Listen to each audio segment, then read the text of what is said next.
नमस्कार, मी आपल्या सर्वांचे एस-एम-ए चॅनलवरती स्वागत करत आहे व आपण आपल्या चॅनलवर पहिल्यांदाच आला असाल तर आपल्या चॅनलला सबस्क्राईब करा ही विनंती।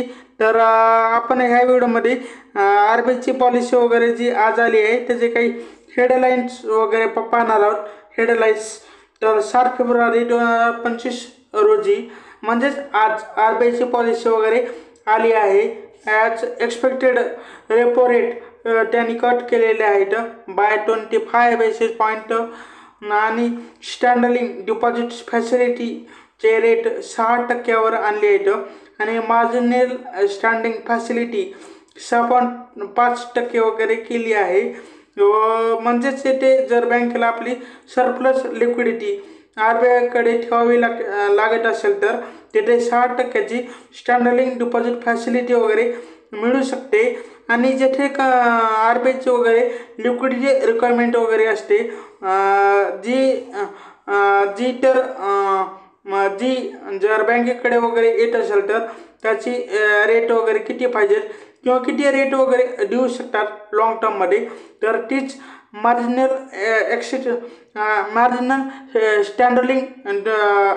स्टँडर्ड डिपॉझिट फॅसिलिटी 6.5% त्यांनी केलेली आहे।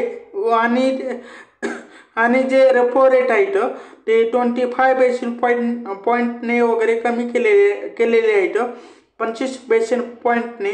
अँड मॉनिटरी पॉलिसीचा जो स्टान्स आहे तो त्यांनी न्यूट्रल ठेवलेला आहे, म्हणजे भूमिकेमध्ये काही बदल केलेली नाही व येथे 4% सह इन्फ्लेशन कमी करण्यावर लक्ष केंद्रित करत आहेत।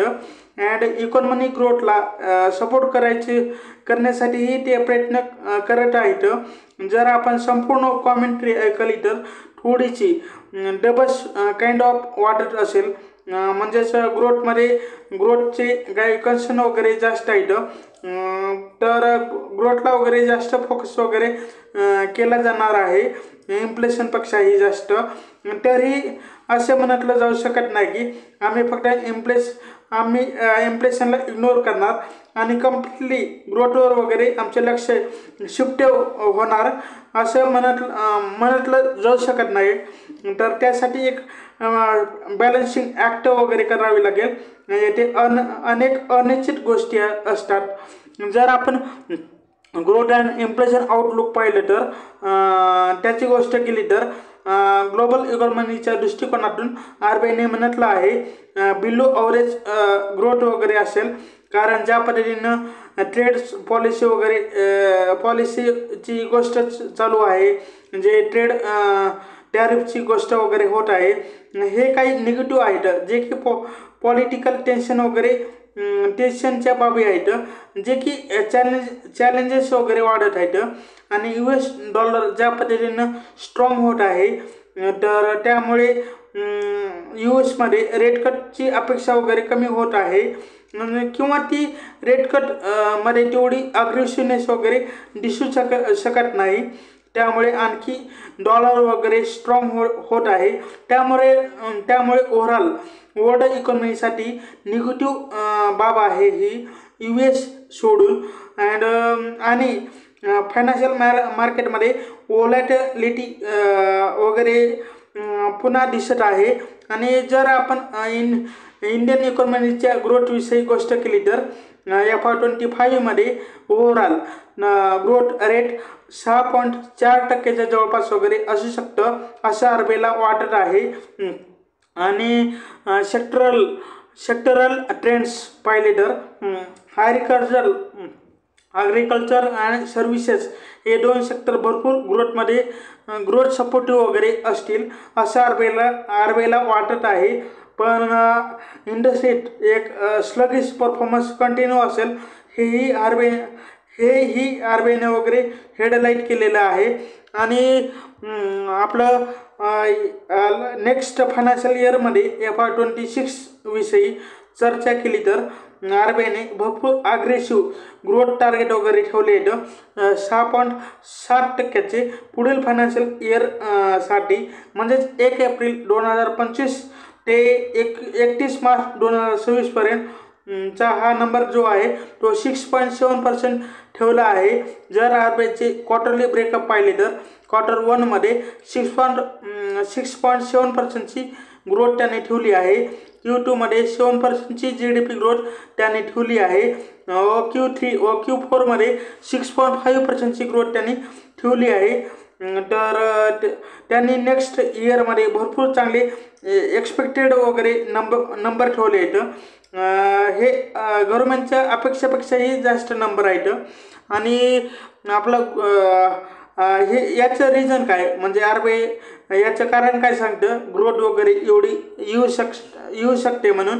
तर एक स्ट्रॉंग होलसेल कन्झम्पशन वगैरे वाढेल.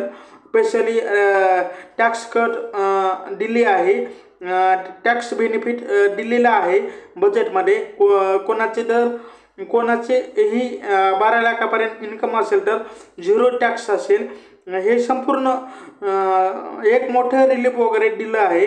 त्यामुळे कन्झम्पशनच्या दृष्टीने हे खूप चांगली गोष्ट आहे. त्यामुळे स्ट्रॉंग होलसेल कन्झम्पशन GDP ग्रोथला वगैरे सपोर्ट करू शकतं असं RBIला वाटत आहे. प्लस इन्व्हेस्टमेंट सायकल वगैरे इथून इम्प्रूव्ह वगैरे होऊ शकते असं RBIला वाटतं. कॅपॅसिटी युटिलायझेशन भरपूर वाढतील कंपनीजकडून, स्पेशली प्रायव्हेट कंपनीकडून व गव्हर्नमेंटकडूनही कॅपेक्स मेंटेन ठेवलं आहे. त्यामध्ये 10%ची ग्रोथ ही केलेली आहे. हे सुद्धा RBIला खूप कम्फर्ट वगैरे देत आहे, सोयीस्कर वाटत आहे. आणि सर्व्हिस एक्सपोर्ट ही भरपूर लवचिक वगैरे दिसत आहेत RBIला. साहजिकच येथे रुपी डेप्रिशिएट झाला आहे. तर सर्व्हिस एक्सपोर्ट करणाऱ्या कंपनीसाठी ही भरपूर पॉझिटिव्ह अपडेट असेल. आणि रिस्क काय असेल, रिस्क पाहिलं तर जिओ पॉलिटिकल टेन्शन आता सगळ्यात मोठी रिस्क आहे जी की कंटिन्यू होत आहे. ट्रेड पॉलिसीमध्ये जी शिफ्टिंग वगैरे होत आहे या टॅरिफमुळे आता वगैरे, जे की लॉंग टर्ममध्ये ही रिस्क असेल असं वाटत आहे. आणि कमोडिटी प्राइजेसची जी वॉलॅटिलिटी आहे ती विशेषतः जिओ पॉलिटिकल टेन्शनमुळे आहे. GDP ग्रोथच्या दृष्टिकोनातून हे एक मोठी धोक्याची घंटा ठरू शकते. आणि RBIने आपलं इन्फ्लेशन आउटलुक विषयी सांगितलं आहे की या क्वार्टर 4मध्ये FY25च्या त्यांनी इन्फ्लेशन टार्गेट 4.8% ठेवलेलं आहे. तर पुढील FY26साठी फुल इयरसाठी RBIचे टार्गेट 4.2% ठेवलं आहे. आणि क्वार्टर वाईज पाहिलं तर क्वार्टर 1मध्ये 4.5%ची ग्रोथ, क्वार्टर 2मध्ये 4%ची ग्रोथ आणि क्वार्टर 3मध्ये 3.8%ची ग्रोथ. कारण की येथे क्वार्टर बेस वगैरे जास्त आहे. आणि Q4मध्ये 4.2%ची ग्रोथ होऊ शकते. अशा पद्धतीने फुल इयर आपलं ॲव्हरेज इन्फ्लेशन टार्गेट वगैरे 4.2% ठेवलेलं आहे. येथे RBIने वगैरे इन्फ्लेशन कमी केलेलं आहे. याची कारणे काय आहेत तर फूड इन्फ्लेशन कमी होत आहे असं RBIला वाटत आहे व म्हणतही आहे. त्याचं मेन रिझन हे आहे की खरीप आणि रब्बीचे क्रॉप प्रोडक्शन भरपूर चांगले येत आहे किंवा होईल. अँड व्हेजिटेबल प्राइजेस डाऊन होत आहेत चांगल्या मान्सूनमुळे असं वाटत आहे. हे काही कारण वगैरे त्यांनी दिलेलं आहे. आणि कोर इन्फ्लेशन मॉडरेट वगैरे राहील. But global financial volatility, energy prices आणि क्लायमेट रिस्क या काही रिस्क वगैरे असतील यामध्ये. आणि आता RBIने रेट कट का केलेलं आहे त्यामागची त्यांनी कारणे सांगितली आहेत. तर एक म्हणलं तर महागाई वगैरे कमी होत असल्याचे दिसत आहे त्यांना. नेक्स्ट इयरमध्ये 4.2%ची इन्फ्लेशन रेट वगैरे असतील असं त्यांना वाटत आहे. तर येथे इन्फ्लेशनची चिंता तेवढी जास्त नाही. बट जी GDP स्लोडाऊन वगैरे झाली आहे या फायनान्शियल इयरमध्ये ती जास्त कन्सर्नची बाब आहे. तर ती बिलो ट्रेंड हे GDPचे नंबर आल्यामुळे त्यांना जास्त आपलं जास्त वगैरे GDPला सपोर्ट करण्याची आवश्यकता आहे आणि सपोर्ट करण्यासाठी यांनी रेट कट केलेला आहे आणि तसंच कॉशनरी स्टान्स जे आहेत ते ग्लोबल ट्रेड अनसर्टनिटीवर आहेत अँड फायनान्शियल व्होलॅटिलिटी आणि वेदर रिस्क वर RBIने शब्द काही म्हणजे चेंज केले नाहीत, मॉडरेट वगैरे ठेवले आहेत आणि एकूणच तटस्थ धोरण त्यांनी ठेवलं आहे. त्यामध्ये त्यांची भूमिका आपलं ग्रोथ सपोर्टिव्ह रिलेटेड आहे. GDP ग्रोथ सपोर्टिव्ह इथून पुढे आपण आता रेट कट पाहू शकतो. पुढील MPC मीटिंग 7 ते 9 एप्रिलमध्ये होणार आहे. तेव्हाच आपल्याला माहिती होईल आणखी किती पुढे रेट कट होऊ शकतात किंवा होऊ शकत नाहीत, रेट कट केले जाऊ शकतात का नाही तेही आपल्याला कळेल.